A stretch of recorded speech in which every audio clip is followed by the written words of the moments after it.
IAS होण्याचं स्वप्न 5 वेळा भंगले, पण शेवटच्या प्रयत्नात यश. कोण आहे ही IAS अधिकारी?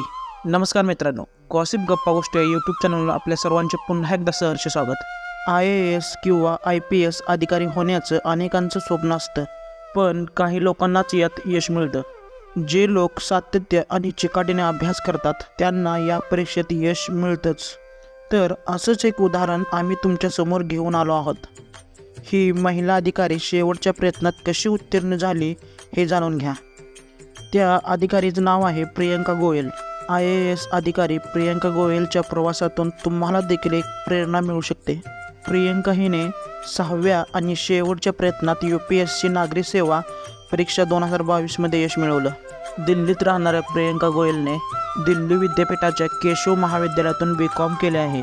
पदवी परीक्षा झाल्यानंतर तिने IAS अधिकारी होण्याचे स्वप्न पूर्ण करण्यासाठी प्रयत्न सुरू केले. पदवीनंतर UPSC सिव्हिल सर्व्हिसेस परीक्षेची तयारी सुरू केली. हा प्रवास इतका सोपा नव्हता. प्रियंकाला पहिल्याच प्रयत्नात अपयश आले. प्रिलिम्स परीक्षा उत्तीर्ण होऊ शकली नाही, तर दुसऱ्या प्रयत्नात ती फक्त 0.7 गुणांनी हुकली. 4 प्रयत्न केल्यानंतरही ती प्रिलिम्सची परीक्षा पास करू शकली नाही. असे असले तरी तिचे देह मजबूत होते.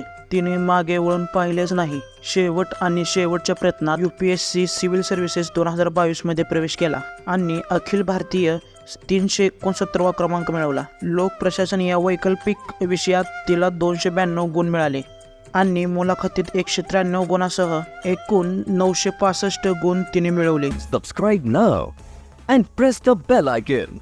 Never miss an update.